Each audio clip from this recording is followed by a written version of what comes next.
Good afternoon, everyone, and welcome back to TPL Thursdays, your weekly webinar series. We are ready to go for another year. The numbers from last year were really encouraging, really good, and your engagement was fantastic. So thank you for that. For anybody that is a regular here, welcome back. Thank you for signing up again and coming along. For anybody who's new, welcome. I'll just go through a little bit of housekeeping here. As you probably have noticed, Teams I've got the cameras off and mute on for everybody except the presenters. That's simply because the amount of people involved in the call, it just becomes unmanageable, and plus it saves the bandwidth for us. Feel free to put any of your questions in the chat function at the top, and John will address those probably at the end. We'll let him go through his presentation, then I'll field a few of those questions for him. For anybody who comes along, you know that I'm always open to suggestions for future sessions that you may want to hear, or indeed if you want to present. So please feel free to get in touch with me. I'm only too glad to give teachers a platform to share some of the great practice that you're putting into place in the classroom. So please do that. We use the TPL Thursdays hashtag on Twitter to continue the conversation, so I'll put that in there. And we have been recording all these sessions, and anybody who is a regular will know that I send you the link to the recording and the slides from the presenter. Coupled with that, we now have a TPL Thursdays YouTube channel sort of playlist that I have on YouTube. I've shared the link at the start of it. I'll put it in near the end just before the evaluation. So feel free to look at any of those past sessions that may be useful to you. And it's somewhere that we can put all the sessions from this term in without having to send links that may go out of date or whatever. So to launch this, we've got John Lister back again. John presented a fantastic session in the last term of last year, which went down really well with so many teachers. Some of the feedback I got, even actually on a night out, 2 people told me it was the best TPL Thursday. So that was a bit strange hearing that, but it was a fantastic session. And because of the engagement, I asked John to come back and give us some more of his knowledge. So John is the head of Lockshore Education Centre in Newton Abbey. And this session, John's going to talk in 10 strategies of working with the child with social behaviour, emotional and wellbeing needs. And this is very prescient. It's actually in legislation now that, and I was at a webinar this morning and someone said, if a child doesn't know how to swim, we teach them. If a child doesn't know how to read, we teach them. If a child doesn't know how to behave, we punish them. And that just really struck me this morning. And I just thought that's so good. And it links into the session this afternoon. So John, I will pass over to you. I will sit in the background here and hope everything goes well. And I'm really looking forward to hearing John's session. So thank you very much. And I'll see you all at the end. Okay, thank you, Jarlath. Hello, everybody. Thanks for your kind words, Jarlath. I hope I can live up to it. This session isn't massively different from the last one. So if you were at the other one, I hope there's enough new stuff in this one to keep your interest. And maybe even if there isn't, I think it probably does no harm at the start of the year just to sort of hear some things again. There's probably nothing I'm going to be saying here that you haven't heard at some other time, but I think it's sometimes helpful just to see it all together, and certainly this time of year to start thinking about things again. So anyway, as Jarlath said, I'm head of Lockshore Education Centre. So we have about 50 young people with us whose mainstream places are broken down for various reasons, and then we educate them instead. So they're all year 11 or year 12.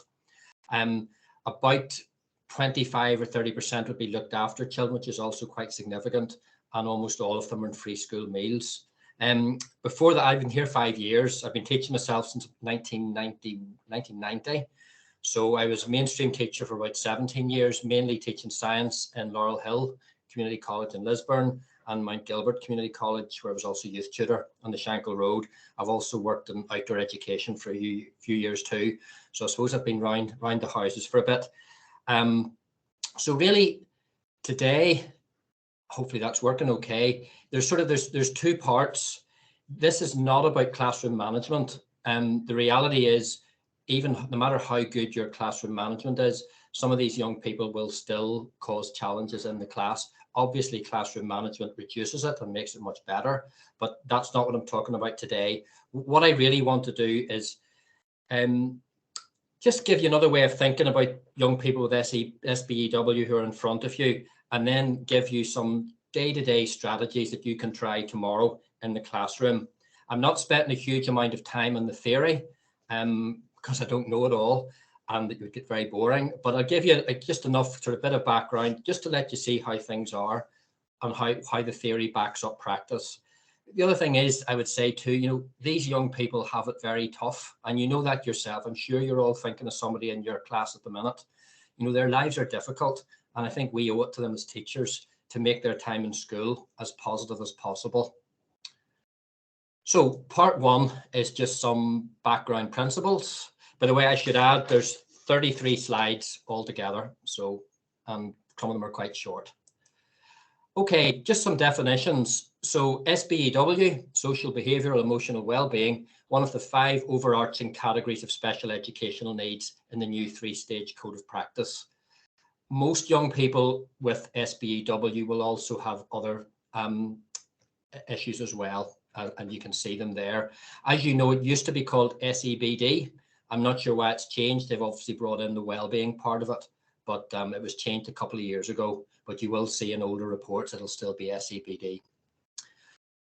Okay, common features, and I say if you think of a young person in your class or classes, these are the things that you know they all have in common, and you can read them yourself that are all there. You know, a lot of things, you know, they feel unliked, so they've nothing to lose, and they can be very bold and challenging and defiant, but that hides underlying feelings of insecurity and low self-esteem. Hypersensitive, hypervigilant. I often think a lot of these young people, they walk around as if they're being expected to be sort of stung by a wasp. They're in a high level of alert all the time, and a high level to see anybody who's challenging them in any way. And just the second part of this slide, a big issue is they find it very difficult to form meaningful relationships, both with us, their family, and their peers. Very preoccupied with themselves and how they feel. And all these things lead them with very little left for learning. As I say, I'm sure thinking of young people in your class, you can see how those apply. A bit of theory, which you're probably all aware of, Maslow's hierarchy of need. The issue for us is that learning takes place at the top of that triangle. And some of our young people, sadly, are down near the bottom. And, you know, some of them actually don't necessarily always have all the food they need. They don't have warmth. They haven't had rest. Some of those things we cannot do a lot about. We can liaise with parents as best we can. We can provide breakfast clubs. As you move up, safety needs, that's where you sort of have to think of your own classroom. You know, can your classroom and your practice help move those young people further up that triangle, because it's the last 2 parts of the triangle where learning actually takes place. And as you know yourself, a hungry child is not a child who's good for learning. A child who feels threatened is not going to learn. Some of these issues are beyond us in the classroom, but there are things that, by the way we approach things, we can help move children up to a place where they can actually learn. There has been a lot of theory, and I know there was a TPL last year about it, about adverse childhood experiences. There's overwhelming evidence now linking ACEs to chronic health problems, mental illness, and substance abuse. There's also shown to link, children with a lot of ACEs, when adults, generally speaking, earn less, more likely to be unemployed, have less educational opportunity. And you can see there, 2014, 47% of people experience at least one ACE, 9% having 4 or more. 4 or more seems to be the sort of cutoff. Once you've 4 or more ACEs, it starts to have a very significant impact on your adult life. And say there's a bit of variation in what the ACEs actually are, but there's a list of the main ones. And again, if you think about young people in your class with SBEW, there's every chance they will have experienced 4 or more of those adverse childhood experiences. I'll just let you read it for a minute.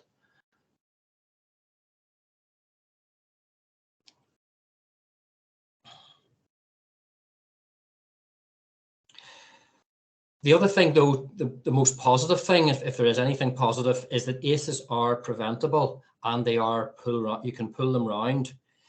We have to be realistic. So many of these things are beyond what we can do in school, but there is a lot of evidence that strong relationships with an adult, a significant adult, and nurturing approaches can reduce the impact of ACEs.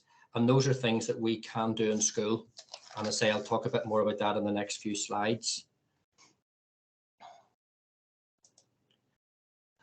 So again, because of these adverse childhood experiences, children will adapt, and aggression is an adaptive response. So if you have traumatic early upbringing, that is how a child will adapt. So if the environment is frightening, the child will be hypervigilant and suspicious. If it's unpredictable, the child will try and get control, because if their life is so unpredictable, any control they can get, they will take, and they will try and get that control over you potentially. Again, a child who's living in a threatening environment will be very quick to anger and obviously unwilling to show any vulnerability at all. And they say this is more of this anxiety response. It's a primitive response. It's fight or flight, and it's based on our hormones. And again, a lot of young people with SBEW, they're very quick. They will flood themselves with adrenaline and cortisol very quickly. Quite often, that is the way their normal condition is, with high levels of cortisol in their bodies. And that again reduces, it's not good for their health. It's not good for them learning. So from our point of view, we have to try and do something about this. How do we meet their needs? And we think to yourselves, if we can understand how young people feel, we can maybe find ways of moving them to how they need to feel. And obviously safety needs is the first one. They need to feel the world is organized and predictable, to feel safe, sure and secure and stable. So that means they need to look on us as somebody who is predictable, somebody that they can trust, somebody who they know how we will respond to them. Nurture is now something that's gaining great currency. And well, nurture means to care for and protect someone when they're growing. It helps us develop our social emotional skills, supports us as we grow, builds our resilience and makes us feel better. There are six principles of nurture, and I'll just talk a little bit about them. And this is, research now says these are the things that we should be thinking of in our classes and when we're working with young people with SBEW. First of all, the children's learning is understood developmentally. That just means, although children may all be 14 years old chronologically, within that group, you may have some children who are at an emotional level of 8 or 9 and others who are 16. And again, working with children with SBEW, you need to think more about what developmental stage they're at rather than what actual chronological age they're at. Our classrooms obviously should be welcoming. Just think like, how do you greet your pupils when they come in? How do you get them out of the room? How do you talk to them? What's your tone of voice? How do you deal with mistakes if they get things wrong? Do you actually respect them? Number 3 there, the importance of nurture for the development of well-being. That's about showing kindness. I am told that, kindness feels good and makes us feel better as well as the other person. It actually, when you're kind, it releases oxytocin, serotonin. So caring for others and ourselves is really important, and it's really important for these young people. And language is a vital means of communication. Obviously, what we say to people tells them a lot about us and how we're feeling. And again, behavior is communication. How might they be feeling when they're communicating to you? Try and look beyond sometimes what they're saying. Why are they behaving that way? Are they angry, upset, frustrated? And then finally, just the importance of transitions. Transitions are very important for young people. Transition when you go into year 8 into your new school, when you go into key stage 4, when you're going to leave school. A lot of young people at Lockshore get very, very, well, we know they're getting anxious. It actually translates as poor behavior when we sort of come up to February, March, April of year 12, because there's this huge uncertainty about what's going to happen to them next year. And that fear and those transitions, it's very important that we manage them. And obviously events at home could have a big impact as well, transitional events at home. There's a very good website. It's very simple, easy to read, and I would recommend that you read it, about BBC Bite Size. Okay. So really that sort of to summarize, that is how children feel and how we want them to feel, and how our job is to move them from the left to the right. few things just to consider before we sort of look at actual techniques. Any intervention we have with a young person must have the aim of making the young person feel better about themselves. Not about us feeling better about ourselves. That's a benefit of it if we get it right, but it's about making the young person feel better about themselves. These young people, remember, their self-esteem is normally in their boots, and anything we can do to make them feel better is good. Very much about dealing with the feelings first. Acknowledge their feelings, because if they are angry and you don't acknowledge it, they will get more and more angry until you do acknowledge it. So you need to acknowledge how they're feeling first before anything else happens.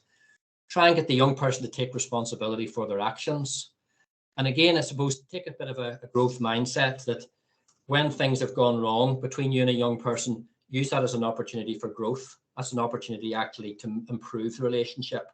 And that's sometimes a helpful way of thinking about it. Okay.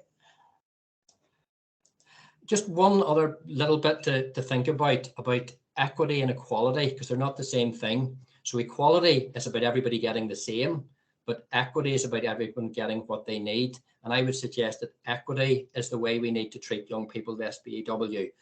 The problem is, obviously, and you do have to have sort of global consequences for things, but it's worth bearing in mind, young people, particularly those who've suffered a lot of trauma, a lot of consequences that will work for other young people will not work for them. And so it really, there's no point doing it often. They've little or no impact on a young person who suffered a lot of trauma. So it is about trying to meet their needs. And if another pupil says, well, that's not fair, that's how I always try and explain it to them. Okay, just the sort of the final key points, just some things to think about.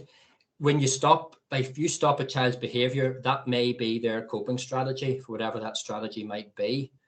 If you have a young person in school who's fighting a lot and might be, one of the alpha males in the year group, if you stop all that, that takes away his feeling of self-esteem, his feeling of well-being. Instead of being the best fighter in the school, he just becomes somebody who can't do his schoolwork, and that is an issue. So your intervention needs to operate at two levels. New coping skills need to be taught. Something else needs to be put in place. And then you need to build relationships. It's also easier to introduce a new acceptable behavior than to stop an unacceptable one. So if you're trying to stop a child doing something, it's better to get something new for them to do rather than stop what they are doing, and then you hope they'll stop the unacceptable one. It takes a long time. It does take a long time because these behaviors have been a long time forming. And again, I'm told that its reduction in frequency shows you success rather than intensity. And as we all know, attention seeking is attention needing. It's not attention seeking, it's because the young person needs it. Okay, that's the end of part one. I want to go on now to just 10 hints and tips that you can hopefully try tomorrow. And I say these have worked for me over the years, and I hope they're of some value. I suppose I just would say briefly, though, this is about the interaction between you and the young person in front of you in your room, but it obviously has to be shared at a whole school level. Your school will have established policies. You will have people that you can liaise with and seek help from in school, whether they be vice principals, senior teachers, year heads. The other thing that is worth doing is read up, find out about the young person, find out about their learning plans, their statements, all those things. If you're lucky enough to have a classroom assistant, that's a great source of support as well in the classroom. The other thing is, I know in a mainstream, it is really hard finding time to talk to young people individually, but it really is worth finding any ways you can to do it. It really is. Okay. And again, just to sort of, high quality, caring, nurturing relationships are what you're aim for. And again, it's about improving the relationship. Use it if things do go wrong, try and use it as a chance to make things better. Stay calm as best you can, no matter how you're feeling inside. I had a boy this morning and he was really, really challenging, but you just have to not let him see how he's getting under your skin. Shouting is very rarely helpful. These young people are shouted at all day long. It's water off a duck's back. Use humor when you can. It can be surprising sometimes how humor can de-escalate things and help build up a relationship with them. And I think too, for us, by definition, our education has been a success as teachers. It's often hard to appreciate just the difficulties that some young people are facing. Some young people, I feel it's a huge achievement for them even to come into school, never mind doing anything else. And that one that I would always emphasize is no child should ever be seen as a lost cause.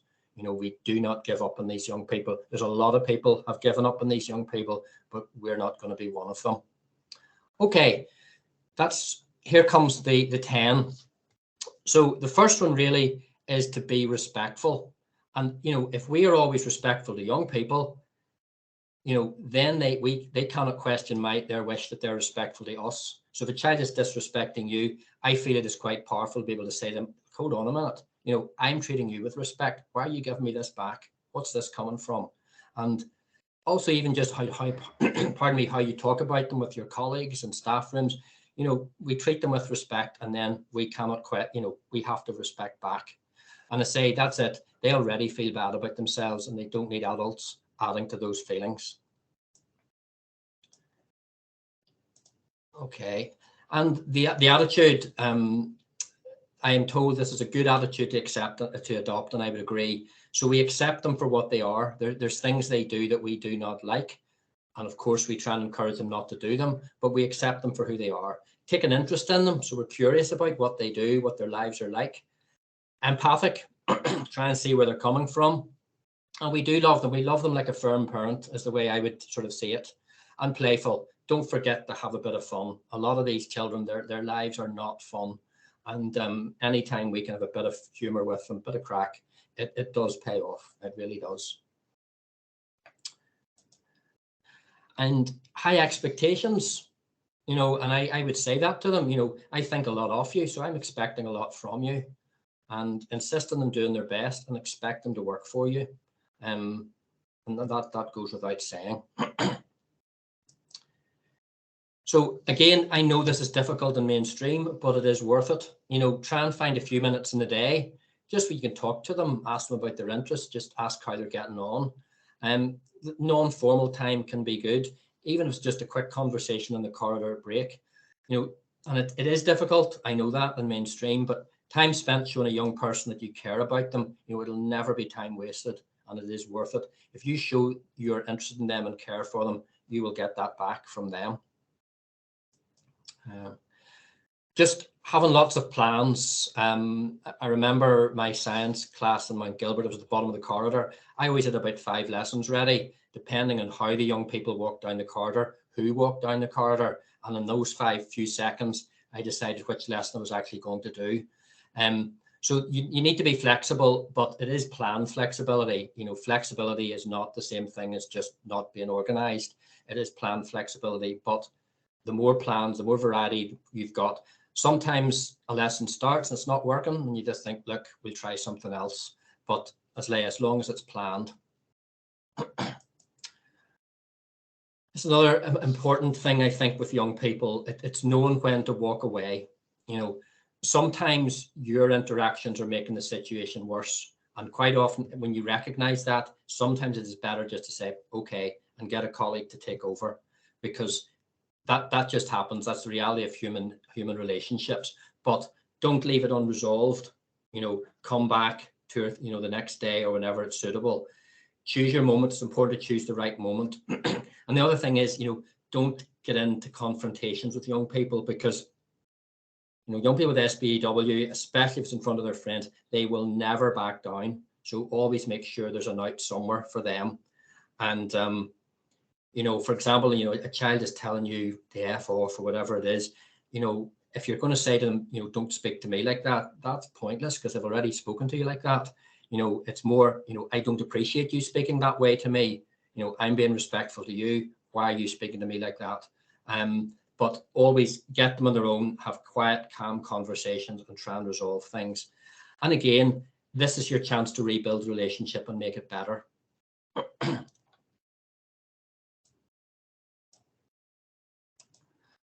Catch them doing well, no matter how small it is. So, but make it meaningful praise, not glib praise. But if you find something they have done that is worth being praised, make sure you do it. And again, sometimes they don't want to be praised in front of their peers, which is fine, but you can get a quiet word somewhere else. And if you ever see that opportunity to do it, I always find it's well worth doing. Okay. Again, all behaviour is communication. There's a sort of I can't say the word, a trauma lens, and it's a good thing just to remember. And this is it actually copied out from the cards that you can get up on the internet. So obviously you look first at their behaviour, their body language, their environment, their clothing. Explore, just ask how you can help, check that they're safe, think what may have happened. Think about what needs they might have, what might they need to feel safe. They may need to know what your role is. It may be there's somewhere else, somebody else is better placed. So you consider what their needs are and then support them. And maybe say you may need to signpost them somewhere else. But what I would sort of say is, when you're really listening to a young person, you should be fully focused and not thinking of anything else. You owe that to them. So, if a child comes to speak to you, they've chosen you for a reason, and say that's a good way, good sort of mnemonic to remember to actually how you respond. Okay, number 9. So tomorrow is a new day. And I think that's just where we allow ourselves space to be imperfect human beings.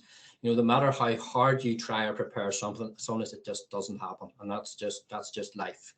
And I say, sometimes it might work today brilliantly and you do the same thing tomorrow and it'll be terrible, or vice versa. And that's just the reality of working with young people with SBEW. Just depending on the mood they're in, depending what's happened to them, sometimes it doesn't always work. But what's important is, not to write it off as a failure. It just means it didn't work today. But tomorrow's a new day and it may well work better tomorrow. And I say, reflect on what went wrong, make the adjustments, and then try to go again next day or next week. And hopefully the next time it will go better. And the last one then is just never give up. I strongly feel young people with SBEW are every bit as important as their peers, and they deserve the very best education and nurture that we can give them. And just a few quotes. Hope, which is the gift of childhood. A teacher affects eternity. They can never tell where their influence stops. And we cannot waste our precious children. Not another one, not another day. It's long past time for us to act on their behalf. I think those are 3 good quotes for children with SBEW. So say that would be my last tip, is just never give up on them. Just a bit of further reading. These are just books I find very helpful, very useful to read. Some of which, especially if you've young children of your own as well, and I would just recommend, Googling those and trying them. They're a very good read.